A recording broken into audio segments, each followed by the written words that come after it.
Podemos ponerlo a funcionar para poderlo tener aquí de registro.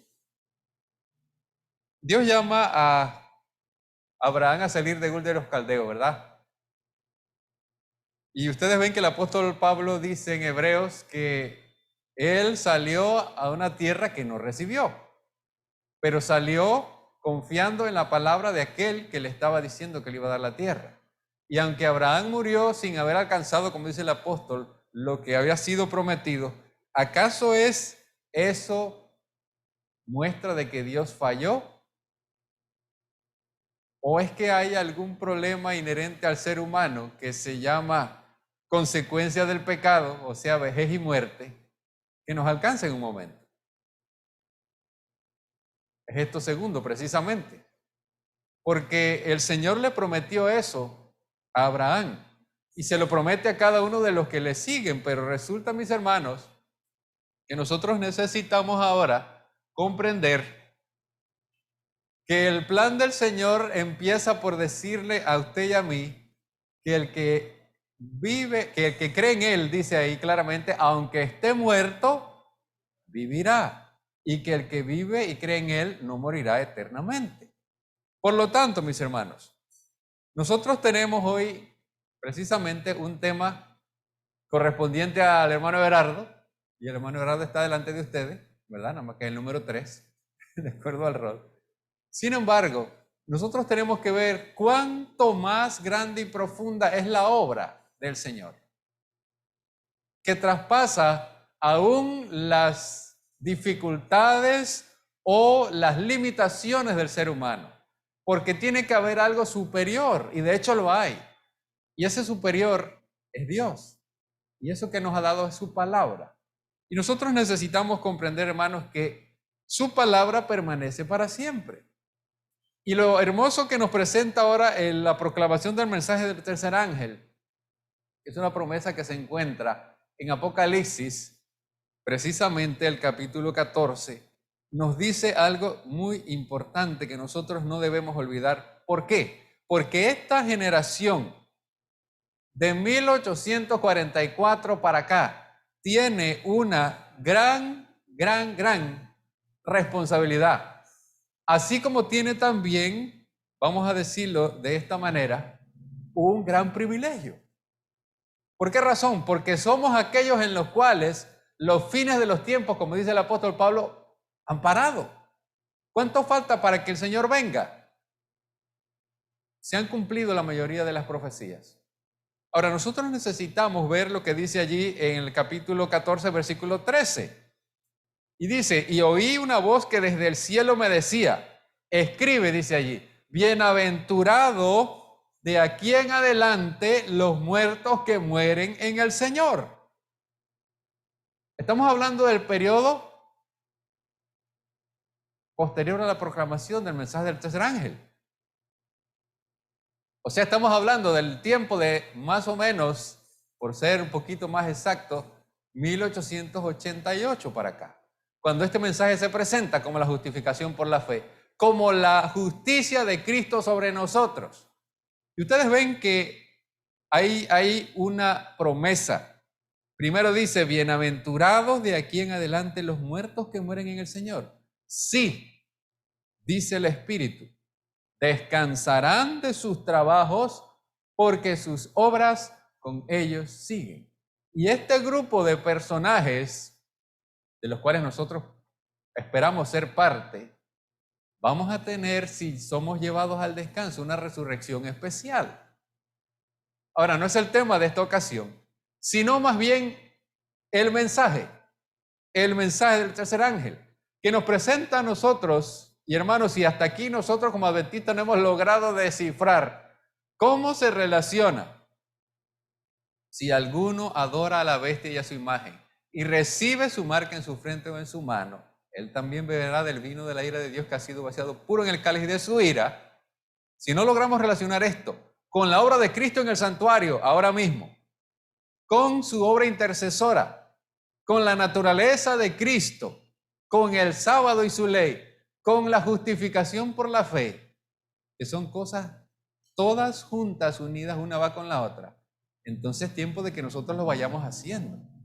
¿Por qué razón? Porque todo eso está en las Sagradas Escrituras. Y si nosotros no comprendemos esto con toda la iluminación que Dios nos ha dado en estas Sagradas Escrituras, mis hermanos, ¿cuándo va a ser el momento entonces? Ahora, miremos un asunto importante. Dios levanta a su pueblo a través de todas las edades, ¿verdad que sí? Estuvimos viendo en la mañana la importancia de prestar atención, hermanos, y consideramos que esto es una parte vital a las Sagradas Escrituras. ¿Cuáles son los principios que unifican a aquellos que obedecen al Señor? ¿Y dónde están? Son la palabra de Dios y está precisamente en forma escrita. Todo aquello que nosotros decidamos hacer tiene que partir por un así dice Jehová. Y una parte de la doctrina cuadra con la otra perfectamente. Ninguna contrapone a la otra. Dios ha establecido esto de esta manera, en una forma maravillosa, porque es un Dios que todo lo sabe, que tiene una mente superior en sabiduría, pero nos ha dejado lo revelado a través de su palabra, que no son otra cosa que los testimonios del Espíritu dado a través de ¿quiénes? De sus siervos, los profetas. ¿Y qué pasa? Nosotros encontramos ahora que una y otra vez el Señor suscita a hombres y también a mujeres para que lleven adelante esa obra especial de traer el mensaje. Y ahora no es diferente. Y nosotros encontramos que así como Él tuvo remanentes a lo largo de la historia, hoy en día tiene también residuos. Porque un remanente o un residuo es lo mismo. Hay un pueblo grande que apostata, ¿verdad que sí? ¿Y qué pasa? Dios saca de allí un pequeño residuo. Este residuo va creciendo hasta que se hace una gran nación y otra vez hay apostasía y Dios vuelve a sacar de allí un pequeño residuo. Y nosotros hemos visto en los últimos tiempos que han pasado estas cosas una y otra vez. Y yo me pregunto ahora, ¿será que Dios va a variar la metodología que ha utilizado? ¿Qué nos dice Él a través de la inspiración? Que Él es el mismo, ayer, hoy y por los siglos. Entonces, ¿qué nos corresponde a nosotros? Mirar la historia, mirar el registro bíblico y poder comprender.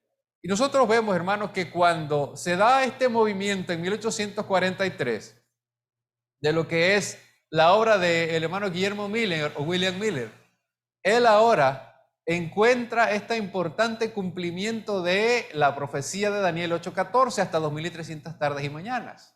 ¿Y qué hace él ahora?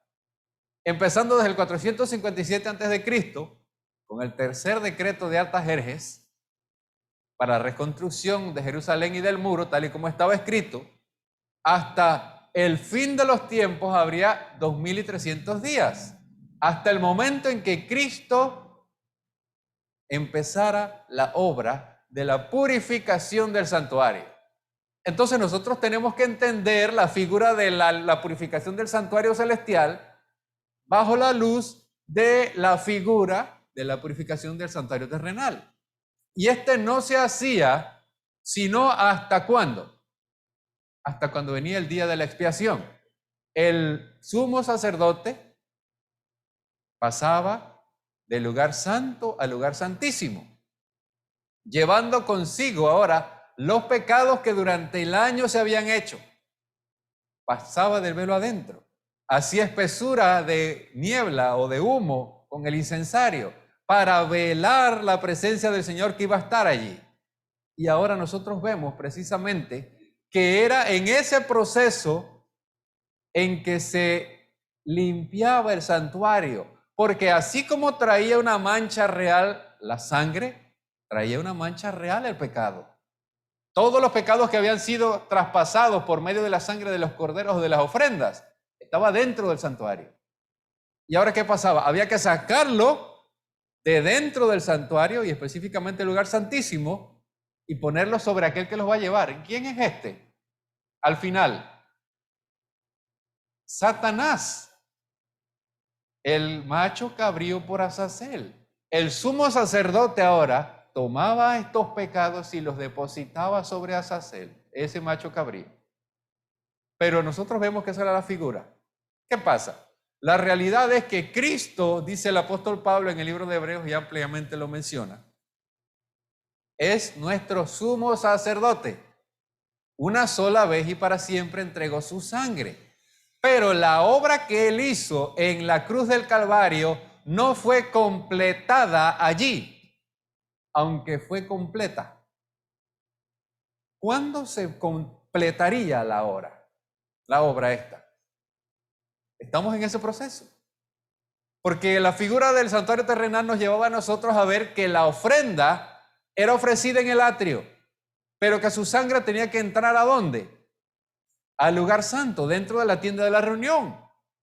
Y resulta que el apóstol Pablo nos está diciendo que Cristo es precisamente aquel cordero y aquel sumo sacerdote que llevaría la sangre, no de otros, no de machos cabríos, sino la de ¿quién? La suya propia, la suya propia. Por esto se constituye ahora en un sacerdote, sumo sacerdote perfecto, no pudiendo hacerlo por nadie más alto, sino por sí mismo. Fue tentado en todo, pero no pecó y ahora se constituye en nuestro sumo sacerdote. Pero su obra no estaba completada, aunque fue completa. Y no nos perdamos en este detalle.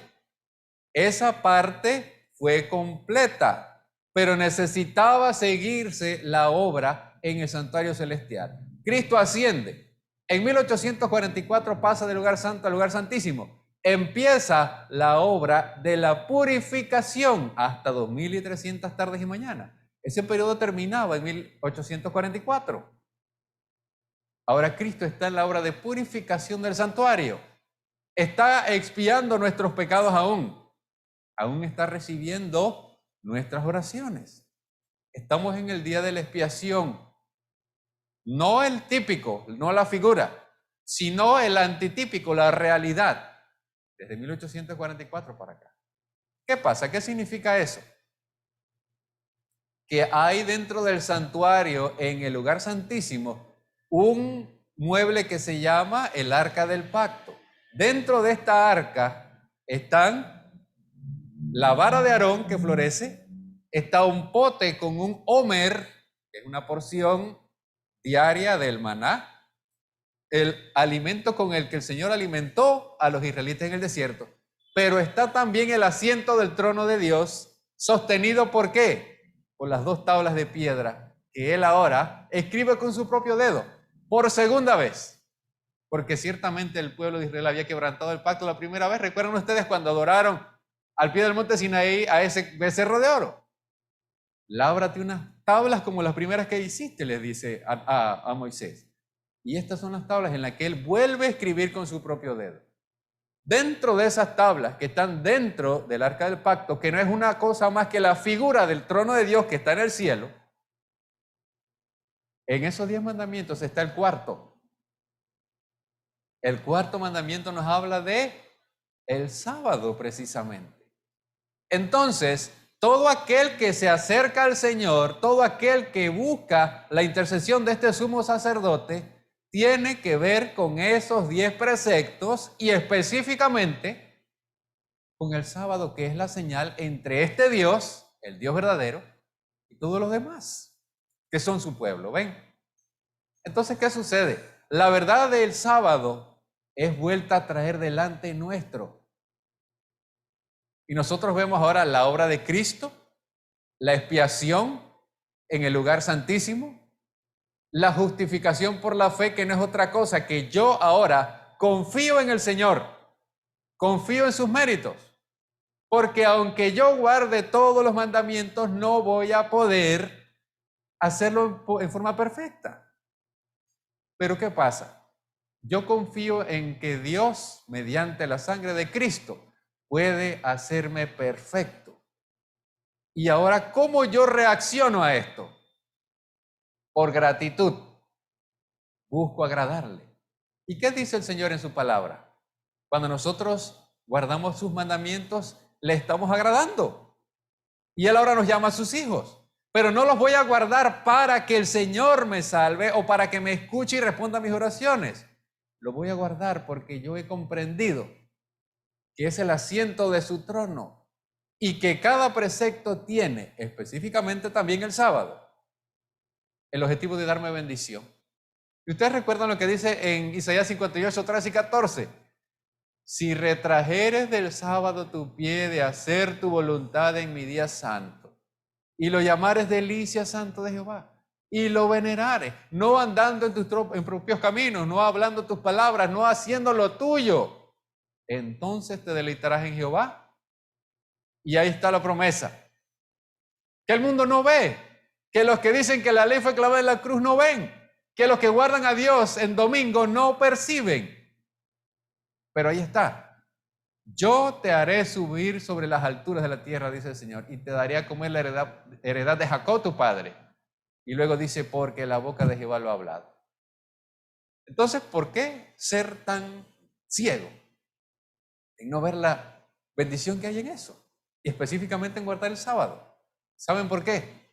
Porque el hombre ha sido inducido por Satanás a creer que es más inteligente que Dios. Entonces Dios suscita después, o alrededor de 1843, un grupo de personas que empezaron a hablar de la necesidad de ponerse en paz con Dios y prepararse porque venía Cristo. Habían entendido que la purificación del santuario se refería a la tierra, pero se refiere al santuario celestial. Y lo que iba a pasar en 1844 era pasada del lugar santo al lugar santísimo. Después de 1844, muchas de las iglesias que estaban esperando la venida de Cristo y no llegó, se desanimaron. ¿Por qué razón? Porque siguieron pensamientos puramente humanos. Dios levanta a un pequeño residuo de todas estas personas, que eran como 50,000, y de ese residuo quedaron 50. Imagínense ustedes. Y ese residuo de 50 siguió estudiando las Sagradas Escrituras. Se dieron cuenta de la importancia del sábado, se dieron cuenta de la importancia y vigencia de la ley de Dios. Y mientras el resto de las iglesias protestantes estaban diciendo, Cristo clavó en la cruz los mandamientos, ellos estaban diciendo lo mismo que explicamos hoy y que acabamos de hacer. Y lo más interesante de esto, mis hermanos, ¿saben qué? Que empezaron a trabajar para que el mundo entendiera que los mandamientos de la ley de Dios están vigentes y que el cuarto mandamiento, el séptimo día, es precisamente la señal de la autoridad de Dios.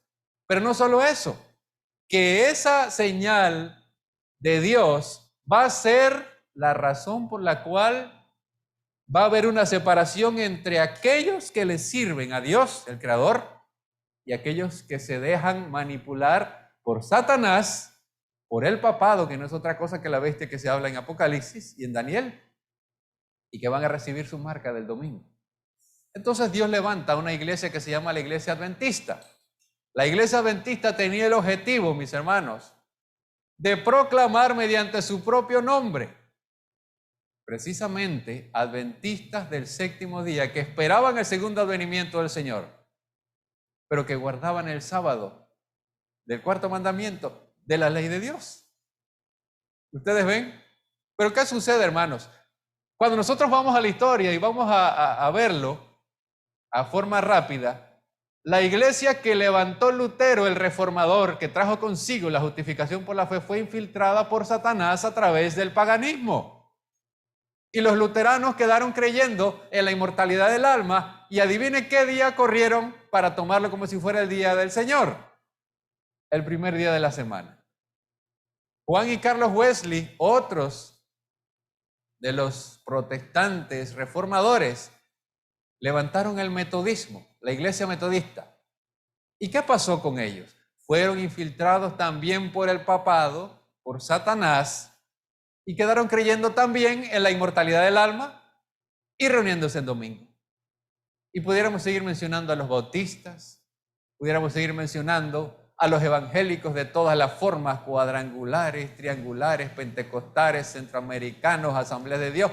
Todos terminan reuniéndose el primer día de la semana porque supuestamente es el día del Señor después de la resurrección, cosa que no encontramos en las Sagradas Escrituras en ninguna parte. Y lo veíamos en la mañana. Aún después de redimidos, Cuando estemos en la tierra nueva, ¿qué día vamos a guardar? Va a ser el séptimo día, el sábado, no el primer día de la semana. Ustedes ven las circunstancias. Entonces, ¿qué pasa? Si estas organizaciones que hemos mencionado, así a puñado, fueron infiltradas, ¿creen ustedes que la iglesia adventista como tal pasaría desapercibida por el enemigo con este mensaje tan particular que tenía? Que hablaba y habla del santuario, que habla de la vigencia de la ley de Dios y los 10 mandamientos con el sábado adentro. Que el enemigo iba a decir, bueno, vamos a dejarlo porque ellos están haciendo un buen trabajo. Satanás disputa cada pulgada de territorio, hermanos. Y ahora Satanás empieza esta obra de infiltración y nosotros encontramos, hermanos, precisamente cómo es que el enemigo poco a poco fue haciendo esta obra. Y la historia nos dice a nosotros, y vamos a verlo, que por allá, vamos a verlo aquí si lo ponemos,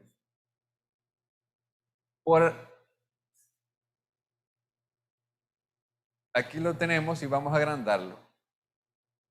Por los años 1880, viene a la mente de los pioneros adventistas el pensamiento de que esta obra tenía que organizarse y unificarse.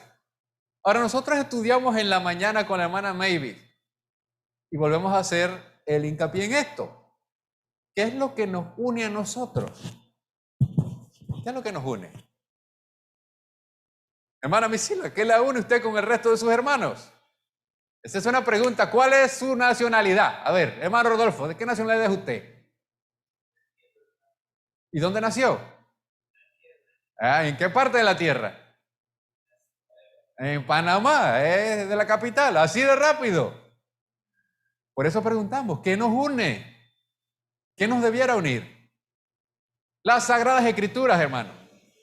Si no sabemos esta respuesta, estamos en problemas. ¿Sabe por qué? Porque luego otro va a inventar y es lo que pasó precisamente en este tiempo. Nosotros vemos que ahora surge en la mente de algunos, dice, bueno, nosotros para poder mantener la unión necesitamos hacer un documento que nos identifique, que contenga reglas. ¿Y qué pasa? Se reúnen y empiezan a escribir un poco de reglas para ver si les iba bien. Esto posteriormente se constituiría un manual de iglesia. Pero nosotros vemos, y aquí está delante de nosotros, que las Sagradas Escrituras nos presenta aquí, vamos a ver si acomodamos esto, y la inspiración y los registros históricos. Miren lo que dice. Si necesitan hablar, por favor, levantan la mano y con mucho gusto le damos la participación. ¿A qué llegaron? ¿A qué conclusión llegaron los pioneros en 1880, en esa época? Es la opinión unánime de este comité que no sería recomendable tener un manual de la iglesia. Lo consideramos innecesario. Y dicen ahí las razones por qué. Dice aquí, lo consideramos innecesario, ya que sin él hemos superado las más grandes dificultades relacionadas con la organización de la iglesia y entre nosotros existe perfecta armonía respecto a este tema. A muchos nos parece que sería dar un paso hacia la formación de un credo o norma de conducta aparte, dice aquí, ¿de qué cosa? A ver, estamos siguiendo la lectura, la parte amarilla. Aparte de la Biblia, algo a lo cual siempre nos hemos opuesto como denominación. 1880, tememos, da temor, que si tuviéramos un manual, muchos, especialmente aquellos que están comenzando a predicar, lo estudiarían para obtener instrucciones en asuntos religiosos en vez de buscarlas en la Biblia y en la dirección del Espíritu Santo o el Espíritu de Dios, lo cual sería un impedimento en su experiencia religiosa. Yo creo que no estoy compartiendo esto con los hermanos. Déjenme ver. Creo que se me están quedando por fuera los hermanos. Déjenme compartir la pantalla. Ustedes quéjense, ¿oyeron? Yo no les presento lo que estoy viendo. Vamos de nuevo a esta parte de aquí. Fue al tomar pasos similares que otras organizaciones cristianas empezaron a perder su simplicidad y a convertirse en organizaciones formales y muertas. ¿Por qué debemos imitarlas? Vimos lo que le pasó a los luteranos, a los metodistas, a todos los pentecostales. Terminaron haciendo otra cosa aparte. Estas reglas se convirtieron en un credo. ¿Qué es un credo? Aquello que le dice a usted lo que debe creer. La Biblia para el protestante o para el cristiano es su credo. Ese libro le dice a usted qué creer. Le dice, los mandamientos están vigentes. Le dice, cuando nos morimos, no vamos a otro plano de existencia, dejamos de existir en todas partes, solo hay un registro en el cielo. Nos dice, el sábado es el séptimo día y sigue siendo la señal de Dios. Pero ¿qué pasa? Cuando ahora se hacen este tipo de documentos, estos documentos tienen otras tantas reglas. Y si nosotros no nos gobernamos o nos sujetamos a esas reglas, entonces estos libros se convierten en instrumentos para juzgarnos y disciplinarnos, aunque en la Biblia no diga nada de esto. Y ustedes saben que el conflicto de los siglos nos menciona claramente que esa es la especialidad de Roma, del Vaticano, tomar aquello de lo que Dios no ha hablado y hacer una doctrina. Pero ¿nos está juzgando el Señor acerca de lo que no ha dicho?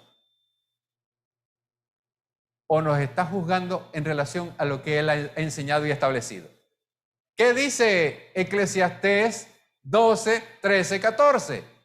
El fin del discurso oído es este: teme a Dios y guarda sus mandamientos, porque esto es el todo del hombre. Porque Dios traerá toda obra a juicio, junto con toda cosa encubierta, sea buena o sea mala. Entonces, hermanos, el todo nuestro es guardar los mandamientos. Ahí está. No necesitamos un credo. Si nosotros violentamos los mandamientos, ahí nos dice cuáles son las actitudes malas conforme a eso. Si los obedecemos por amor, el Señor nos dice cuáles son las circunstancias o lo bueno que vamos a obtener, como lo vimos del sábado: te haré subir sobre las alturas de la tierra. Pero ¿qué pasa cuando se hace un manual de iglesia? Ustedes ven lo que dice aquí. Ellos habían visto lo que venía y dijeron, no necesitamos hacer otras reglas. Ya estaba establecido. La Biblia y los testimonios del Espíritu. Ahora, ¿qué pasa, hermanos? Nosotros vemos lo que nos presenta el resto de la historia.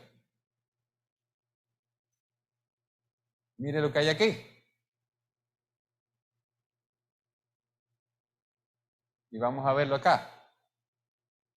Mire, el movimiento religioso en el cual estamos empeñados, dice, tiene que enfrentar las mismas influencias contra las cuales todas las reformas genuinas han tenido que luchar. Luego de alcanzar cierta magnitud, ven la necesidad de uniformidad y para lograrla intentan preparar instrucciones para dirigir a los inexpertos.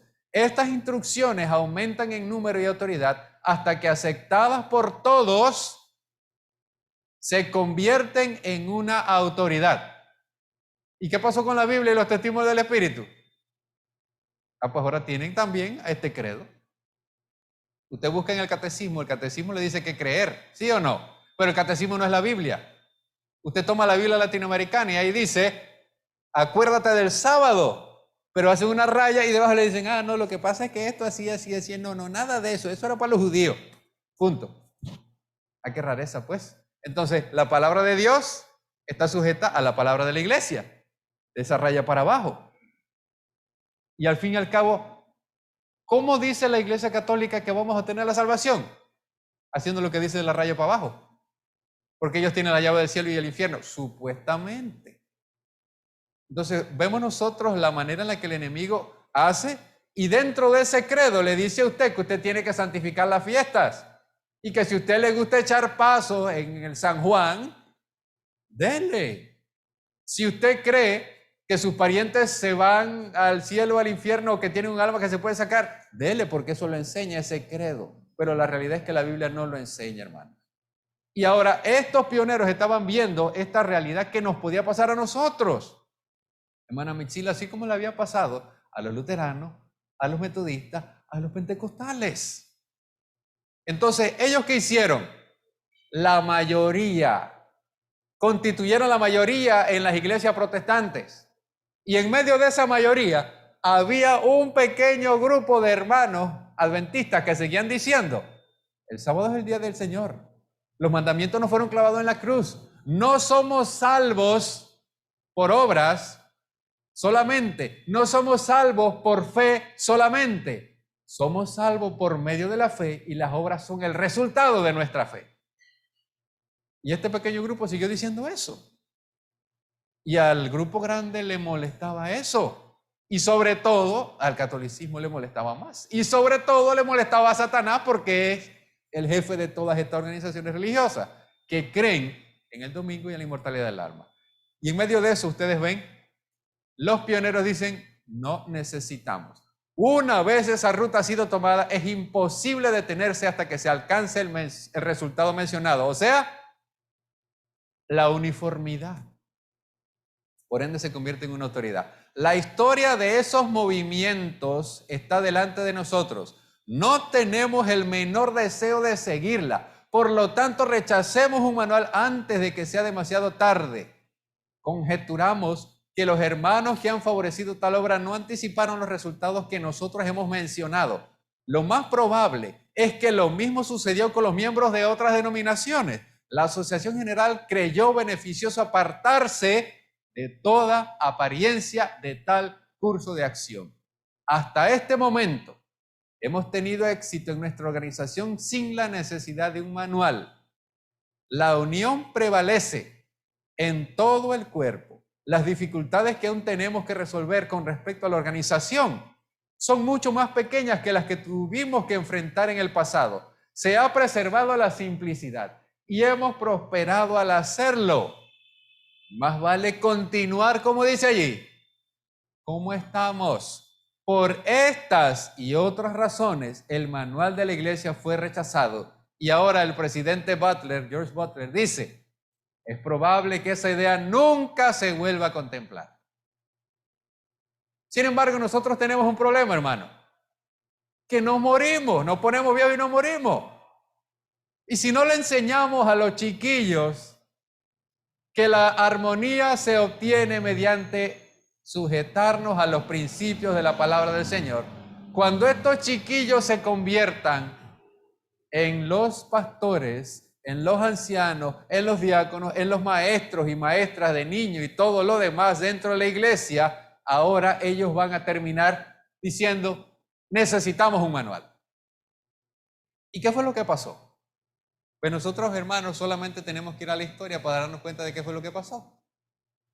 Vamos a poner esto para abajo, de quién nos está estorbando. Nosotros vamos, por ejemplo,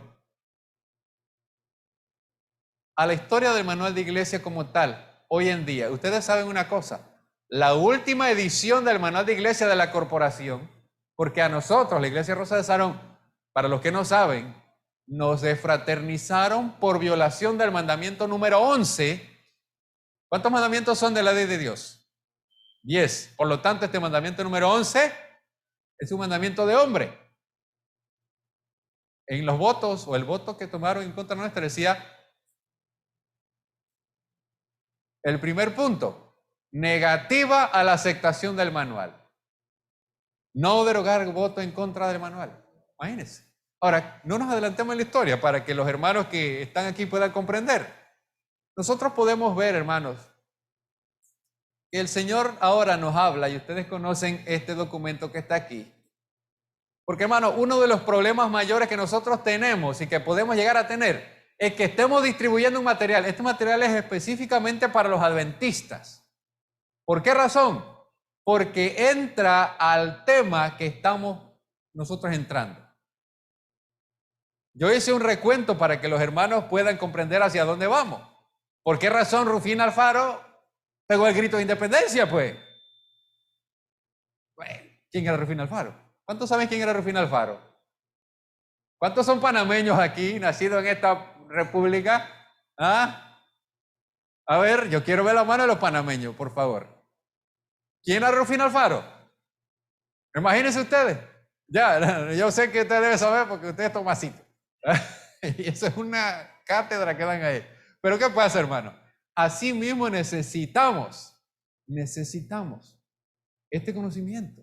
Es parte de la historia, es parte de la Biblia. Y cuando nosotros distribuimos un material, hermano, este para los adventistas, pero el otro también, estudiémoslo, subrayémoslo, llenémonos de ese conocimiento, porque eso es precisamente lo que Dios ha establecido, es su palabra. Si nosotros ahora queremos estudiar, hermano, ¿acaso tenemos nosotros poco material de estudio?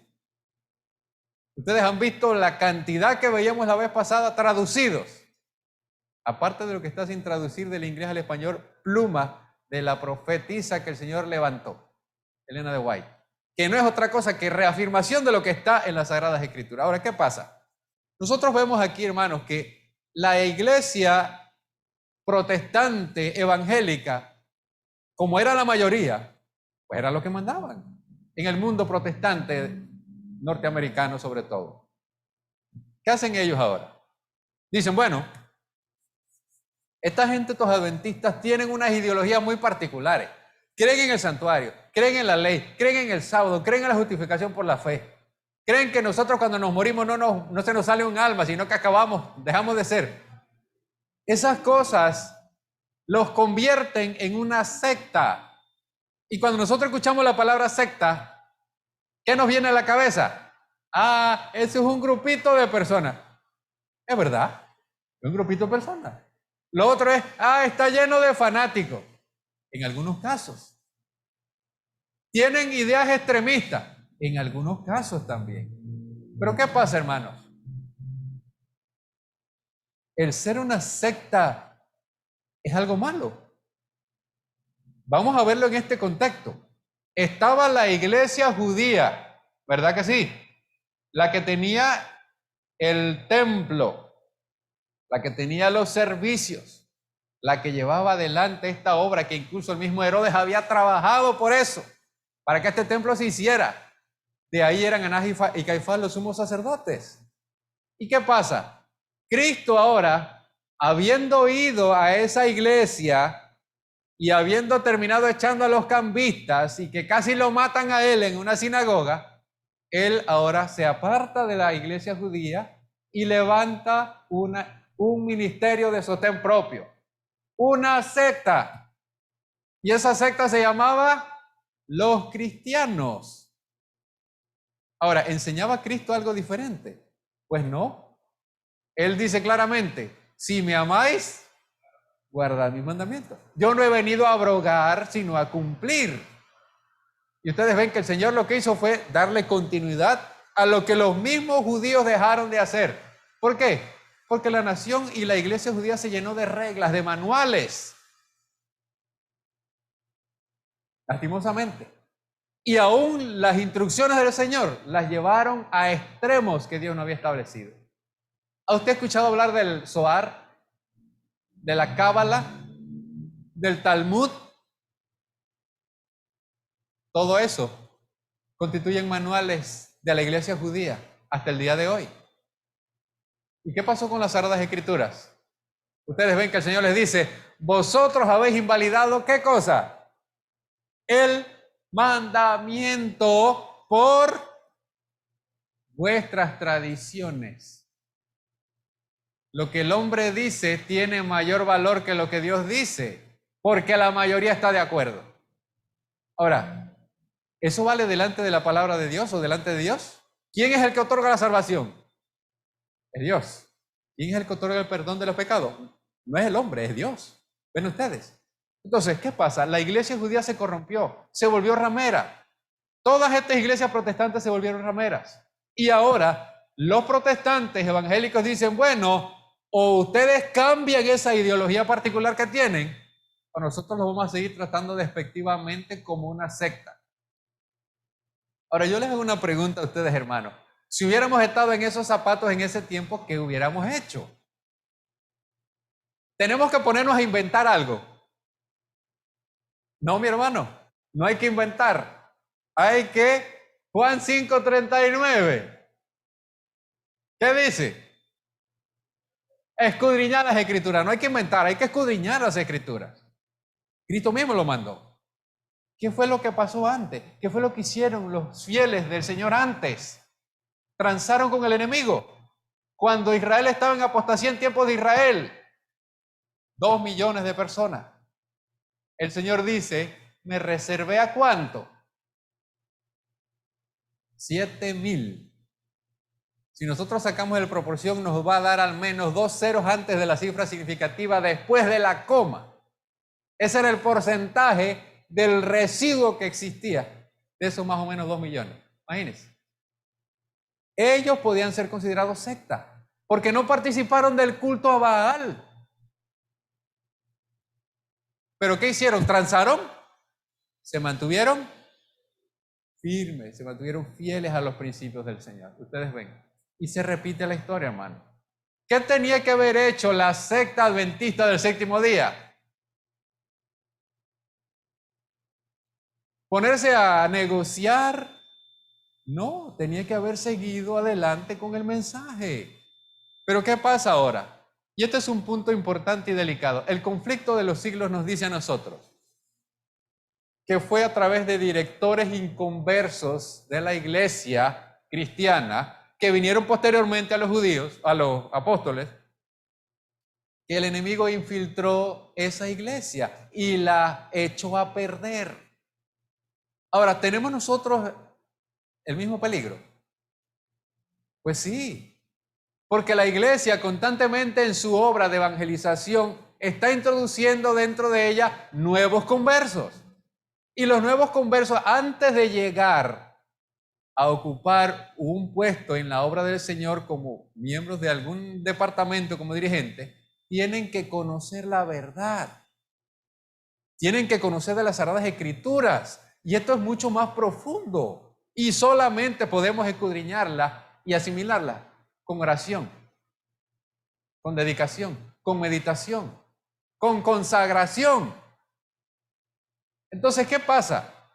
Hemos visto en la historia profesionales que repentinamente terminan en un cargo y lo primero que hacen es utilizar políticas del mundo.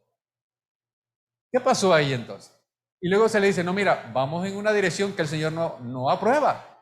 Y ahora vienen los escosores y viene que ustedes están coartándome la libertad y que ustedes todo lo que yo digo me lo critican. No, si no está escrito en la palabra del Señor y no ha dado la aprobación para eso, no podemos usarlo. Simple y sencillamente. Y yo les pongo un ejemplo. El Señor nos dice a través del profeta que no hemos de levantar fondos haciendo verbena, imagínense, o vendiendo comida, que si queremos levantar los fondos, que demos ofrendas liberales. Eso está escrito. Está escrito en la misma Biblia. ¿Acaso el Señor le dijo a los israelitas en el desierto, bueno, para que hagamos el santuario, póngase a vender chicharrones o póngase a vender empanada y hojaldra con bolita de carne, chicha de arroz con piña? ¿Dijo que se hiciera eso? No. Él dijo, traigan sus ofrendas. Y llegó un momento en que dijeron, dígale al pueblo que ya no traiga más, que tenemos suficiente. Y eso está escrito allí. Entonces, no necesitamos inventar, hermano. Necesitamos estudiar las Sagradas Escrituras. Lo que nos dice la historia aquí es la forma en la cual ahora pastores adventistas con pensamientos contrarios a las Sagradas Escrituras empezaron a negociar con los evangélicos. Y cómo ahora, a raíz de eso, estos pastores empezaron a arriar poco a poco la bandera de la verdad bíblica para parecerse al mundo evangélico y no continuar siendo llamado una secta. Y esta es la caída, así inició. Y mire que aquí dice, los adventistas irían a concordar para recibir la unidad y la fraternidad. Varias creencias originales de los adventistas eran ridículas para los evangélicos y lo siguen siendo. Los adventistas estaban realmente cambiando, dice aquí, sus creencias, y estas nuevas creencias eran diferentes de las anteriores creencias doctrinales verdaderas. Nosotros vemos aquí la delicada circunstancia que nos presenta este registro histórico.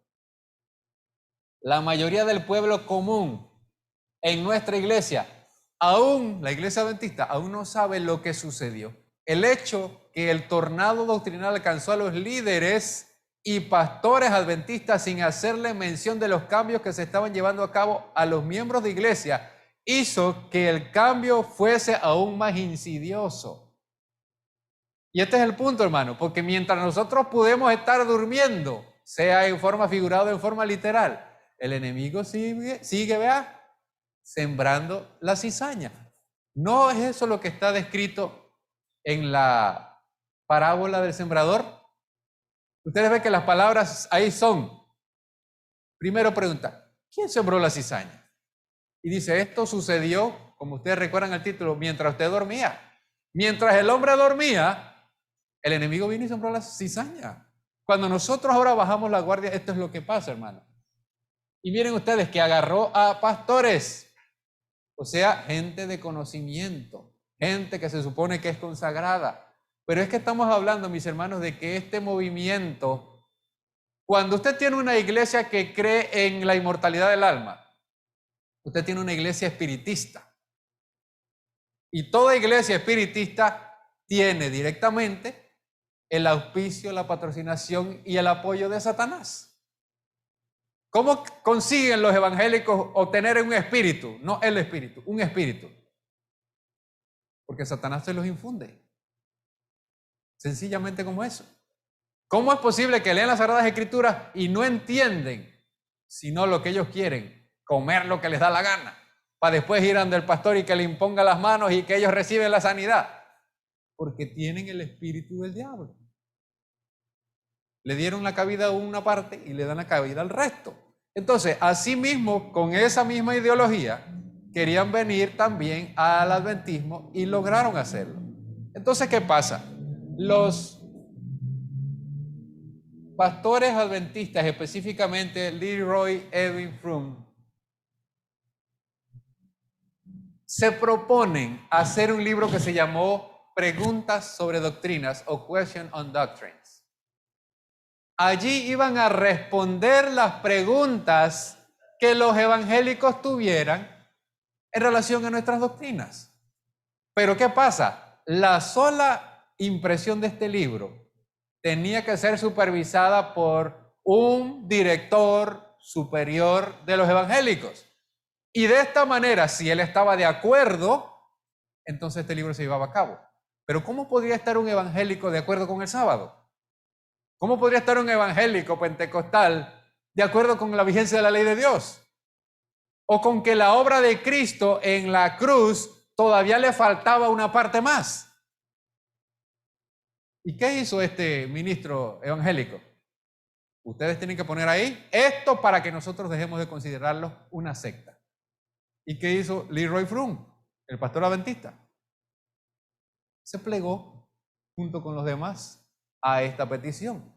El personal de la Review, la revista adventista, profundamente preocupado, dice, Fromm estaba ocupado escribiendo y volviendo a escribir el borrador del libro que iba a salir a la venta. Ocurrieron tantos cambios hacia atrás y hacia adelante durante la preparación de Question of Doctrines, este libro, que los editores de la Review que quedaban justo al frente del callejón del edificio de la conferencia, me voy a apagar el televisor, al frente de la conferencia general, estaban profundamente preocupados. Ellos tratarían repetidamente de corregir exageraciones, omisiones y patentes faltas a la verdad. Pero los errores eran colocados nuevamente en sus lugares. La única corrección principal que ellos consiguieron colocar en Question of Doctrine fue la de una expiación sacrificial completa. ¿Ustedes ven allí? Esa es una trampa teológica. En vez de expiación completa, dice, fue hecha en la cruz.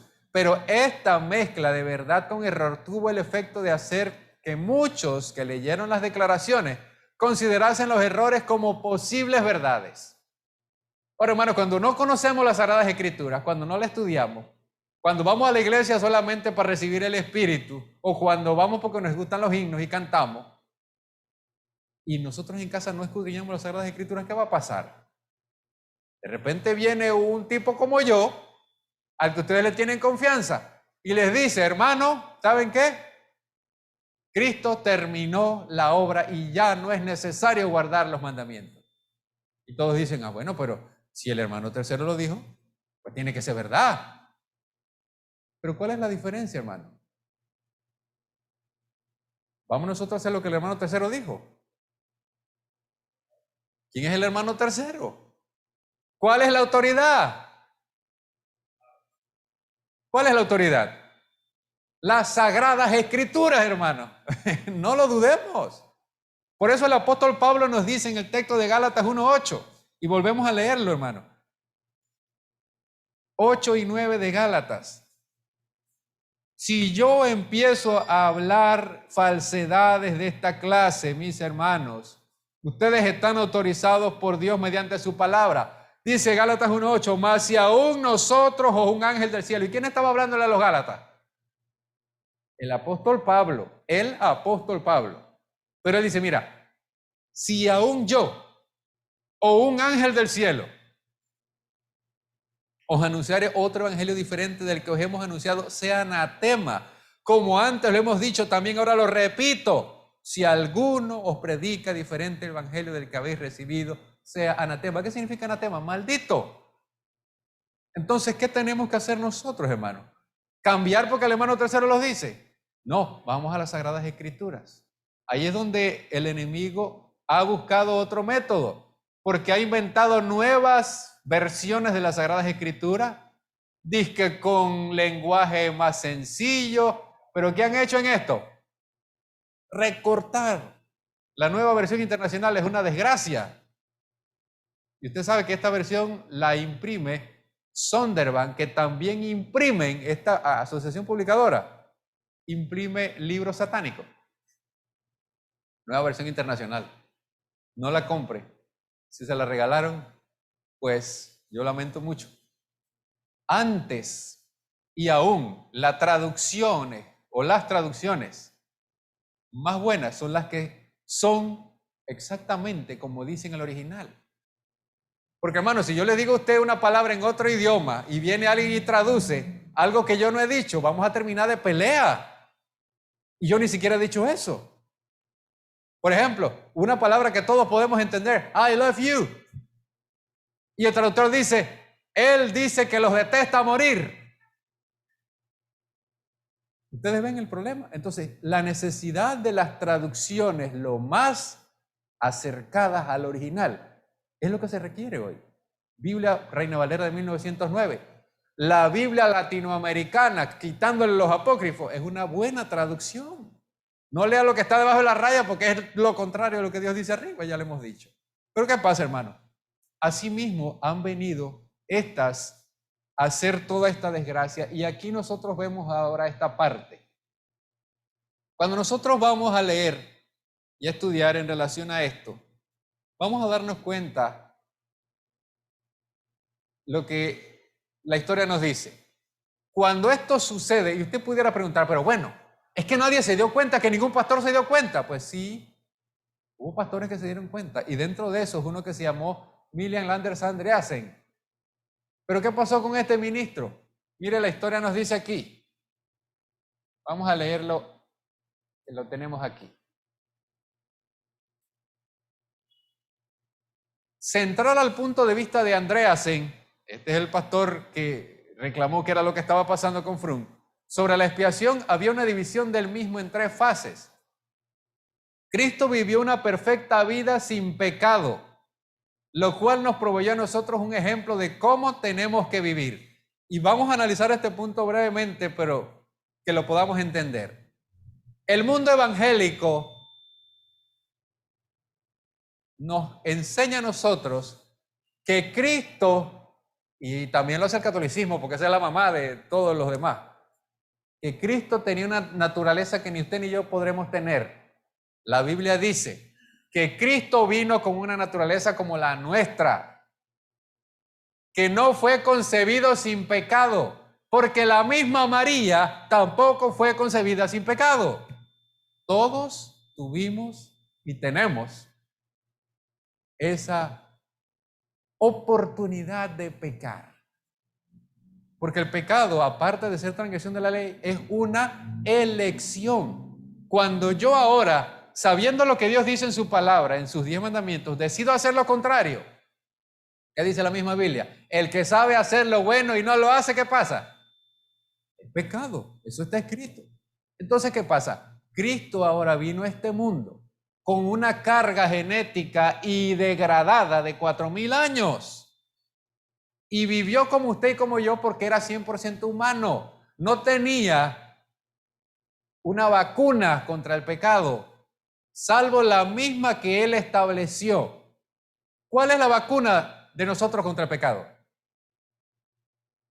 A ver, ¿cómo podemos vencer al pecado? ¿Cómo podemos evitar que el pecado, que es transgresión de la ley, entre en nuestra vida? Cuando decidimos obedecer a Dios. Punto. Ustedes ven que las palabras de Cristo o de Jehová o de Dios en el Edén o allá en tiempos de Caín fue Génesis 4:6. Si bien hicieres, le dice a Caín, ¿acaso no serás enaltecido? Pero el pecado está a tu puerta y tú te enseñorearás de él. Tú decides si lo dejas entrar al pecado o si le dices, vete de aquí porque no voy a caer. Entonces, esa naturaleza la tuvo Cristo, es la naturaleza mía y la suya. Podemos decidir pecar o no pecar. Cristo decidió no pecar. Y ahora, ¿cómo pudo hacer eso? ¿Cómo fue fuerte para no caer? Por el mismo medio que se nos ha puesto a nosotros hoy. Consagración, búsqueda diaria de la obra del Padre en nuestras vidas, que nos dé su Espíritu por el verdadero y que podamos ahora vencer precisamente por ese poder. Entonces, esto es lo que el pastor Andriasen estaba señalando, pero los evangélicos dicen, nunca nadie va a poder guardar los mandamientos porque eso es imposible. Y encima de eso, Cristo no vino con una naturaleza similar a la nuestra. Dios te salve María, llena eres de gracia, el Señor es contigo, bendita tú eres entre todas las mujeres, bendito el fruto de tu vientre Jesús, y todo lo demás. Sin pecado concebida es una falsedad no bíblica. Dios no enseña eso. La Biblia no lo enseña. María fue otra mujer mortal que cuando llegó su época, su hora, su vejez, dejó de existir. Entonces, ¿de dónde salen estas cosas? Pues precisamente del paganismo. Y esto lo creen también los evangélicos, los pentecostales, y por eso estaban interesados en que nosotros dejáramos de pensar en esto y de enseñar esto. El otro punto, su muerte autosacrificial en la cruz. En la tercera fase, Cristo demuestra que el hombre puede hacer lo que él hizo con la misma ayuda que él tuvo. Pero mire, ¿cómo agarra la mayoría del mundo llamándose cristianos, no? Dice el apóstol Pablo en Tesalonicenses que nosotros los que vivimos, los que quedemos hasta la venida del Señor, seremos transformados en un abrir y cerrar de ojos. Los evangélicos creen que como todos vamos a ser pecadores hasta el final, luego el Señor nos va a hacer no pecadores. Pero no es eso lo que está diciendo el apóstol Pablo allí. El apóstol Pablo está hablando en todo el resto de sus epístolas la necesidad que tenemos de ajustarnos a los principios de la ley de Dios. Lo dice claramente. Pero ¿qué pasa? Ellos entienden que, bueno, aquí vamos a seguir pecando, así que seguimos comiendo los chicharrones, seguimos tomando lo que quiera, seguimos yendo a los bailes y no solo hacemos el baile afuera, sino que nos traemos para la iglesia y seguimos en esto. Una religión muy feliz. Pero hermanos, ¿qué realidad hay en esto? Ninguna, más que están enseñando el error y atrapando a miles de millones. El movimiento carismático católico, siendo los católicos la iglesia más grande dentro del mundo llamado cristiano, con más de 1.200 millones, ya tiene bailes, misas típicas. ¿Sí o no? Ellos se pusieron a la cresta de la ola. Los evangélicos, ni que hablar. Critican al catolicismo, pero ellos se siguen reuniendo en domingo y siguen guardando la idea de que tenemos un alma que se va. Y en medio de eso ahora el adventismo ha sido absorbido. Y ustedes ven la historia que nos presenta aquí. Ahora, ¿qué pasa? El pastor M.L. Andreasen, como se opuso a esto, le pasó lo mismo que a Rosa de Sarón. Le quitaron las credenciales porque no estaba de acuerdo con los dirigentes que entonces estaban reinando. Lo vimos en la declaración de 1880, por allá, cuando el presidente que estaba en ese tiempo del lado correcto, de la verdad, dijo, no vamos a tener una iglesia. Pero estamos hablando de 1957. George Butler había muerto hacía rato. Hermana Elena de White, 1915. Lomboró, también Uriah Smith, todos habían muerto. Entonces Satanás dice, esta es la hora. Y ustedes ven, pero en medio de eso había personas de ese residuo que levantaron su voz de protesta. Y nosotros vemos esto aquí. Ahora, ¿qué pasa?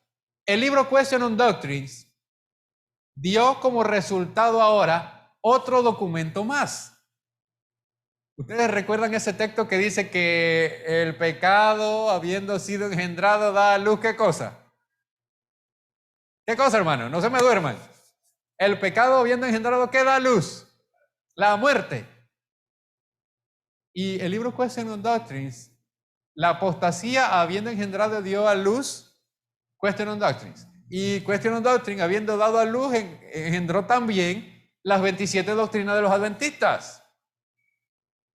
Y dentro de estas 27 doctrinas, hermanos, como les decía, el manual de iglesia que está vigente en la corporación ahorita es el de 2016, porque en el 2020 que se tenían que reunir para hacer otro manual, ¿en dónde estábamos nosotros? Estamos guardados, ¿verdad? Providencialmente, el Señor evitó que esa desgracia pasara, no para nosotros, sino para la organización. Pero mire ahora, vamos a las 28, porque ahora no son 27, sino que son 28, del credo de la corporación adventista. Este es uno de muchos puntos. El credo número 6. Si no conocemos la verdad y ahora decimos, bueno, hermanos, ¿qué vamos a tener para estudiar? Ay, bueno, hermano, vamos a estudiar las 27 doctrinas. ¿Por qué razón en esta iglesia nunca se ha estudiado eso? Hermano Ariel, ¿cuándo hemos hecho un seminario de las 27 doctrinas?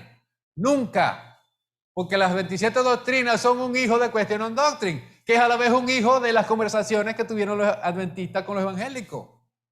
Es un hijo bastardo. No podemos seguirlo.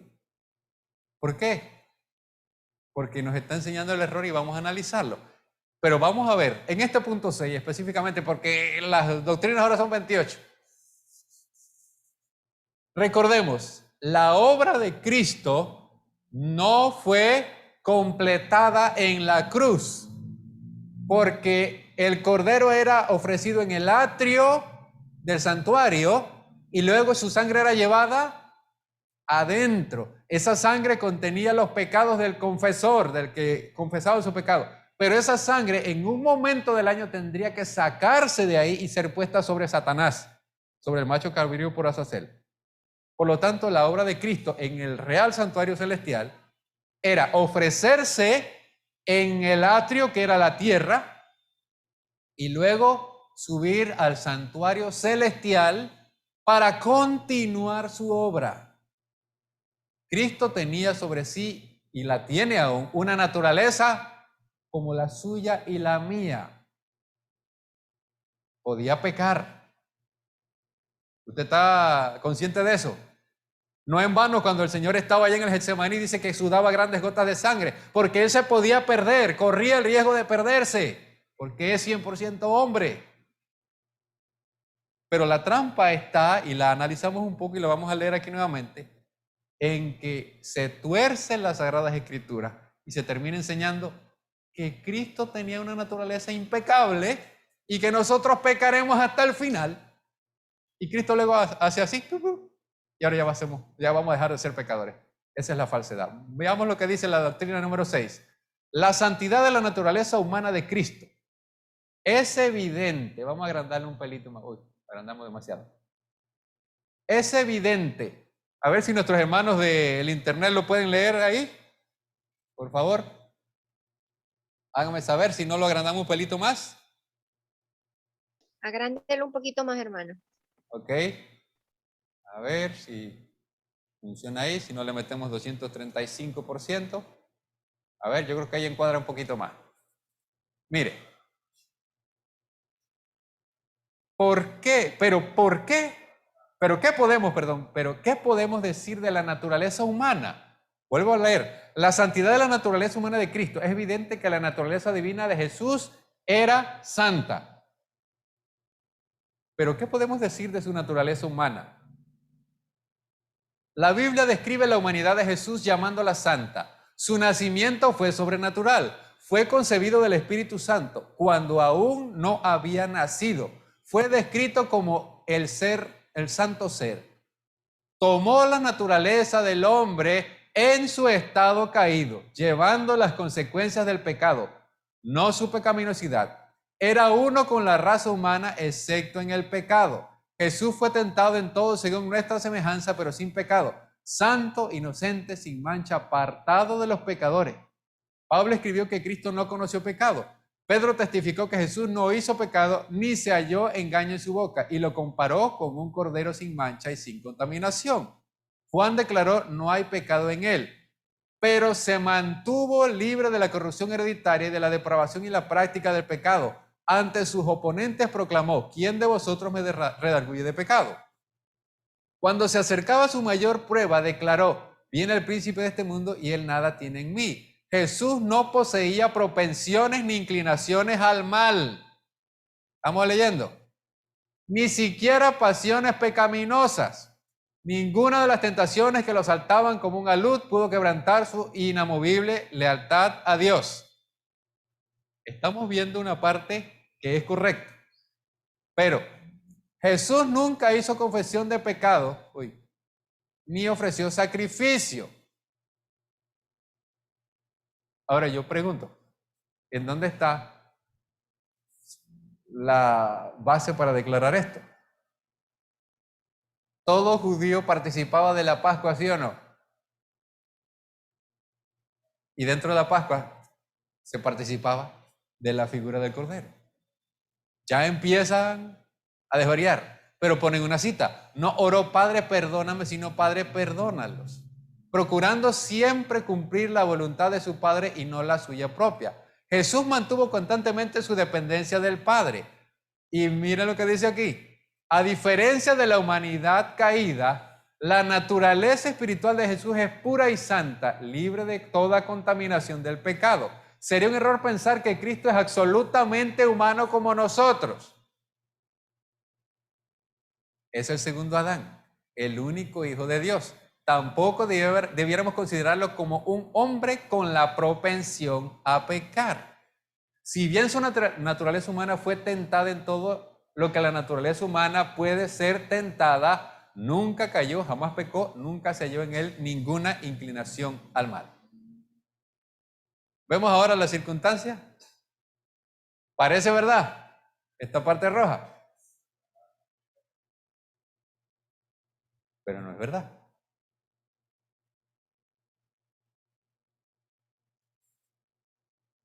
Ahora, ¿por qué no es verdad? Cristo es 100% Dios, pero Cristo es 100% hombre. Esa misma naturaleza la podemos llegar nosotros a tener, la naturaleza divina. ¿Acaso no dice el Señor que tenemos que ser imitadores de lo que Dios dice en su palabra? Pablo mismo lo dijo. Pablo experimentó la naturaleza divina, ¿sí o no? ¿O me equivoco? Sed imitadores de mí. El Señor dice: sed perfectos como vuestro Padre que está en los cielos es perfecto. Sin santidad nadie verá a Dios. Y la santidad es la naturaleza divina.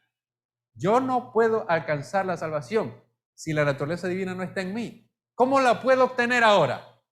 Con la presencia del Espíritu Santo en mi vida, del verdadero, con la presencia de Cristo en mi vida. Entonces yo soy 100% hombre y ahora puedo ser también como Cristo. Tener una naturaleza divina. ¿Me explico? Esa me la da el Dios de los cielos, la santidad. Pero ustedes ven que se está haciendo una división. Ahora Cristo era impecable, pues. Qué rareza. Y nos tienen a nosotros aquí preocupados por guardar el sábado, por no robar, por no matar. Y tiene toda esa ventaja. Ustedes ven a dónde está la trampa de esta circunstancia, hermano. ¿Sí o no? Díganme si la están viendo.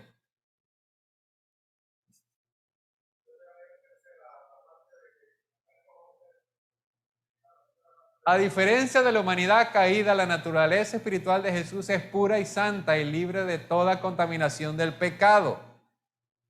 ¿En dónde está esa naturaleza? En Cristo. La circunstancia está, hermanos, en que si Cristo no tenía forma de pecar, entonces no es igual a nosotros. ¿Me explico? Y esto es lo que se está enseñando aquí, que tenía algo que lo hacía inmune, que nosotros no tenemos. Sigo leyendo. Sería un error pensar que Cristo es absolutamente humano. Ahora, ¿Cristo es absolutamente humano? Pregunto, ¿es absolutamente humano Cristo? ¿Sí o no? Es absolutamente humano. ¿Cómo nosotros llegamos a ser humanos? ¿Cómo llegamos a ser humanos? ¿Naciendo de quién? ¿De qué? Naciendo de una mujer. ¿Tú de dónde naciste, Eliani? Eliani, ¿de dónde naciste tú?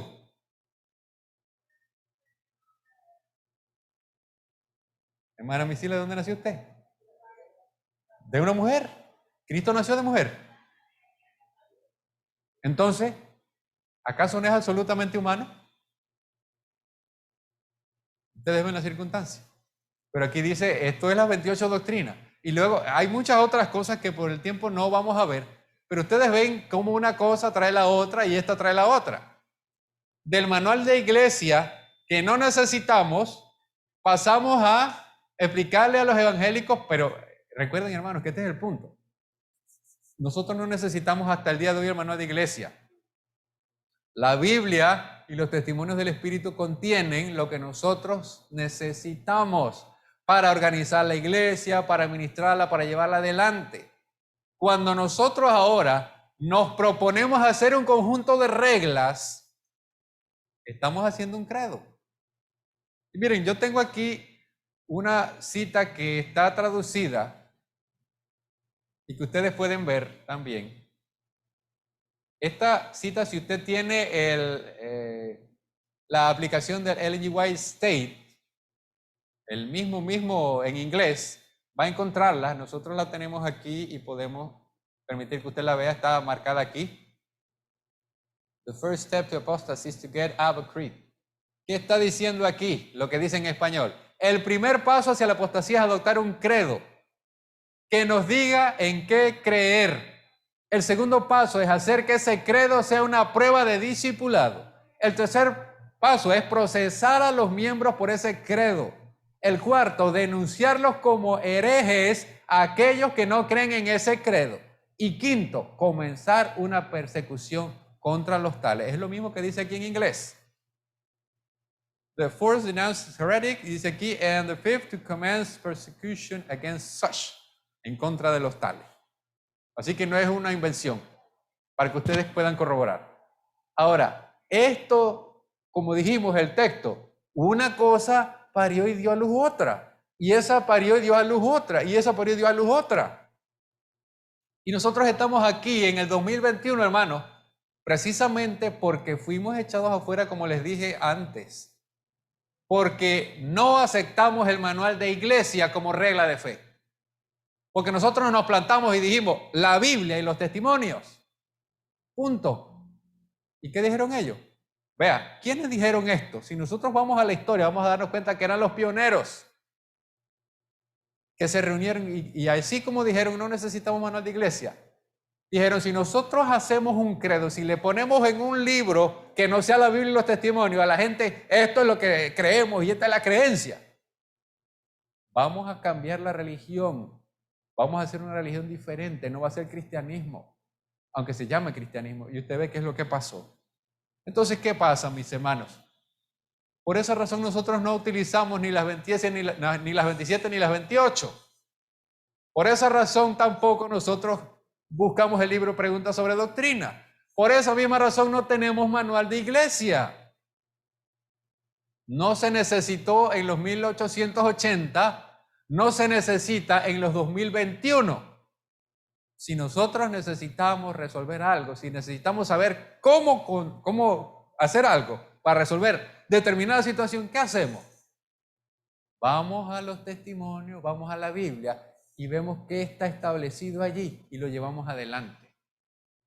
Esa es la seguridad que nosotros tenemos hoy. Es la seguridad que tuvieron los hermanos en 1880, que se dio esto. Es la seguridad que tuvieron los discípulos cuando allá en el concilio de Jerusalén, registrado en Hechos 15. ¿Ellos qué hicieron? Póngame atención, por favor. No se pusieron a votar por la mayoría. Sacaron lo que Dios había dicho: no comer sangre, no comer ahogado, no adulterar. Eso estaba escrito. Ellos no tomaron ningún voto que no hubiera sido dado por Dios. Entonces, hermanos, nuestra actitud hoy en día tiene que ser igual. Pero, ¿qué pasa? Ricky, siéntate, por favor. Termina de sentar. Ricardo González, siéntate, por favor. Gracias. ¿Qué pasa? Nosotros vemos ahora que Dios nos ha puesto en una circunstancia en la que tenemos que decidir qué vamos a hacer. Los pioneros de Rosa de Sarón han ido cayendo poco a poco. Y las nuevas generaciones, ¿qué saben de estas cosas? ¿Qué saben de las Sagradas Escrituras? ¿Qué va a pasar cuando el día de mañana haya una necesidad, hermanos? Y hay una cosa adicional que yo quiero mencionarla como un detalle. Nosotros hemos sido bastante reacios en la utilización del folleto La Fe de Jesús, porque algunas preguntas inductivas que están allí se basan en textos aplicados equivocadamente. Por eso usted ve que recién ahora, después de más de 18 años, es que vienen a salir estos folletos a ser distribuidos así, con ese cuidado. Y hay una pregunta en una de estas lecciones que dice: ¿qué garantizó nuestra salvación? Y el texto que ponen dice: porque si el Señor no hubiera resucitado, vana sería nuestra fe. Cuando el texto es aplicado bajo esa pregunta inductiva, usted dice: pero entonces nosotros ¿qué hacemos guardando el sábado si Cristo resucitó el domingo? Y si no hubiera resucitado, nuestra fe es vana. Entonces vámonos para el mundo evangélico, vámonos para el mundo católico y seguimos con... Oye, ya dejamos de estar peleando. Pero ¿qué acto aseguró nuestra salvación? Las palabras de Cristo, ¿cuáles son? No el texto mal aplicado. ¿Qué es lo que nos dio a nosotros la salvación? ¿Qué era lo que le daba la remisión de los pecados y la salvación a los que participaban del Cordero? La muerte. La muerte del Cordero. Porque ninguno de esos corderos resucitó después. ¿Acaso la Biblia habla de que el cordero que presentó a Abraham por su hijo resucitó después? No, ¿verdad? Ustedes ven la circunstancia. ¿Ah? Pero en este caso, mis hermanos, la muerte es y sigue siendo lo que nos garantiza a nosotros la salvación. La resurrección es el resultado de haber muerto, justificado y santificado. O sea, con la naturaleza divina en nosotros. Y eso se tiene mediante la fe, por medio de la fe, no por obras. Entonces, ahí es donde está la diferencia, hermano. Por eso es que ustedes han visto que hay cosas que no se han hecho y hay cosas que no se van a hacer. Precisamente, jóvenes que están en esta obra entrando, preguntemos a lo más viejo qué es lo que ha pasado, pero sobre todo escudriñemos las Escrituras, busquemos la verdad. Si queremos estudiar la doctrina, no busquemos las 27 ni las 28. Tenemos allí todo lo demás, hermanos: mente, carácter y personalidad, el conflicto de los siglos, Hechos de los Apóstoles, el ministerio de curación, un libro tan precioso como las palabras de vida del gran maestro, que nos desglosa punto por punto de una manera tan sabrosa e inspirada por Dios las parábolas de él. ¿Por qué no se organiza mejor un grupo de hermanos y empiezan a sacar preguntas inductivas de estos libros? Yo tengo algunos folletos ya. Evangelismo es un libro. Consejo sobre mayordomía cristiana, que es el santo y seña de nuestro hermano acá. Tenemos folletos de eso. Pues vamos a empezar a producir folletos de estudio de mente, carácter y personalidad 1 y 2, de conflicto de los siglos, capítulo por capítulo, del deseo de toda la gente. Queremos estudiar, pues estudiemos eso, hermano. No estudiemos basándonos en las 27 doctrinas. Busquemos la Biblia. Hagamos las cosas como Dios quiere que las hagamos, hermano, porque si nosotros ahora nos apartamos, todo lo que hagamos hoy va a quedar como algo normal, cuando está hecho mal, para las generaciones futuras. Así empezaron los conquistadores. Pero usted no va a encontrar en ningún momento que los pioneros tenían camporís, tenían reuniones campestres. ¿Cómo degeneró la reunión campestre en un torneo de competencia de nudo, de marcha, de todos los eventos? Precisamente cuando los pioneros dejaron de existir y las nuevas generaciones dijeron, óyeme, aquí hay que innovar, aquí hay que traer más gente. Entonces vamos a traer el mundo y sus prácticas y de esta manera ahora vamos a traer más gente. Estamos en ese peligro. Pero podemos evitarlo o retrasar ese triste destino que todas las iglesias han tenido y que esta, si nos descuidamos, puede llegar más temprano que tarde. Si nosotros aprendemos qué es lo que nos une, hermana Misila. Y ya esa pregunta se la hice. ¿Qué es lo que nos une, hermanos? ¿Qué es lo que nos une? La palabra del Señor. Entonces, que este sea nuestra preocupación, escudriñar las Escrituras, porque a nosotros nos parece que en ellas obtenemos la vida eterna y son ellas las que nos dan testimonio de Cristo, a la ley del testimonio. ¿Estamos dispuestos a eso, hermano? Estamos en un tiempo en el que o hacemos eso o nos llevamos al mundo. ¿Queremos entonces nosotros seguir y servir al de arriba o al de abajo? Vamos a ponernos de pies y vamos a decirle al Señor que nos ayude. Con eso que hemos decidido hoy. Vamos a volver a buscar entonces el himno, ahora 278.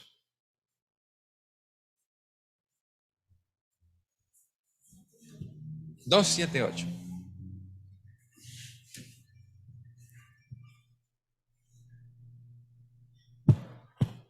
En los lentes.